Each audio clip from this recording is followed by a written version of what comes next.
Vrasja e 22 vjeçares shqiptare në Itali zbardhen dëshmi tronditëse të autorit dhe familjes. Një ngjarje e rëndë ka tronditur Romën, por edhe Shqipërinë këtë të mërkur. Ilaria Sule, një vajzë 22 vjeçare shqiptare, është vrarë në mënyrë makabre nga i dashuri i saj, i cili është identifikuar nga autoritetet italiane si Mark Samson, 23 vjeç. Dinamika e krimit. E reja shqiptare ishte një studente e cila ndante banesën ku jetonte me të tjera vajza. Ajo ishte larguar nga shtëpia në 25 mars, por trupi i saj u gjet këtë të mërkur. Pasi ishte vrarë, viktima ishte futur në një valixhe dhe më pas ishte hedhur në një zonë të pyllëzuar. Por si ra policia në gjurmët e autorit? Autori dyshohet të ketë përdorur një thik për të vrarë të ren, të cilën më pas e futi në valixhe dhe hodhi në zonën e pyllëzuar. Pas humbjes së kontakteve, familja e vajzës është alarmuar dhe ka kërkuar ndihmën e policisë për ta gjetur atë. Ngjarja u zbardh fal tabulateve të telefonit të viktimës, i cili ishte mbajtur nga autori. Ky fundit postonte erpasere në rrjetet sociale duke u shtirur sikur ishte viktima. Po ashtu ai ka nisur edhe familjarëve të viktimës disa mesazhe, sigurisht ajo në mënyrë që të mos dyshonin.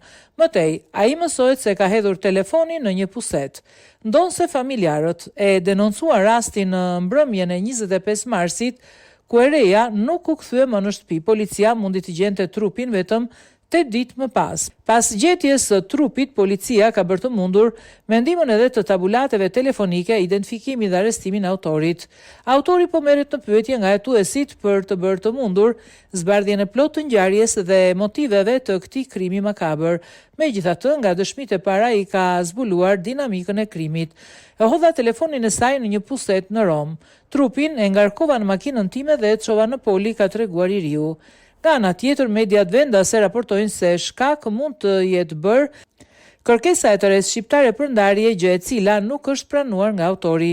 Dëshmitë e familjarëve. Ema e viktimës, Gëzime Sula, ka dhënë dëshminë e saj, ku nënvizon se e kuptoi që diçka nuk shkonte pasi e bija nuk po i përgjigjej në telefon, por vetëm po i dërgonte mesazhe. Menjëherë kuptova se diçka nuk shkonte. Më pas fola me miqt që jetonin me të dhe së bashku me bashkëshortin. Vendosëm të denoncoj menjëherë zhdukjen e saj. Fal edhe inspektorit Moreno Fernandez që më rekomandoi një mik nga Terni.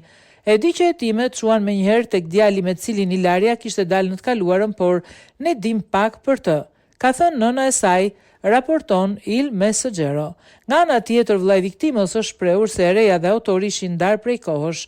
Me Ilarian fola për të fundit 2 javë më parë, sepse ajo erdhi të na vizitojë në Terni. Ajo ishte e qetë dhe nuk më tregoi për asnjë problem. Pastaj vetëm mesazhe, por nuk jam e sigurt që i kishte shkruar. E njihja, ishin bashkë prej një viti, por ishin ndarë prej kohësh, ka rrëfyer 20 vjeçari. Ngjarja është ende nën hetim, pasi ende nuk është gjetur telefoni i SRS, ndërsa hetuesit po punojnë për të zbardhur dinamikën e plotë të krimit. Megjithatë, deri më tani, autori akuzohet për veprat penale, vrasje me dashje dhe fshehje e akufomës.